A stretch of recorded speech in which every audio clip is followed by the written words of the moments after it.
अशक्य हे शक्य करतील स्वामी. स्वामींचा हा तारक मंत्र खूप छान आहे.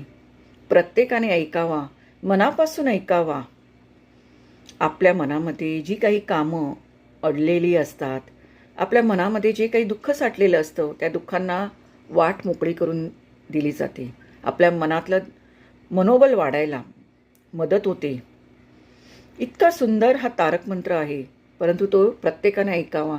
शांतपणे ऐका, समजून घ्या. या तारक मंत्रामध्ये इतकी ताकद आहे ना, की अशक्य हे शक्य करतील स्वामी. हे जे वाक्य आपण जेव्हा ऐकतो ना, तेव्हा मनाला एक वेगळीच स्फूर्ती येते. आपल्याला एक वेगळीच ताकद आपल्यामध्ये निर्माण होत असते. म्हणूनच हा मंत्र प्रत्येकाने ऐका. मी दर गुरुवारी हा मंत्र ऐकते आणि वेगळंच बळ मिळत असतं. तुम्हीसुद्धा तो ऐका आणि अनुभव घ्या.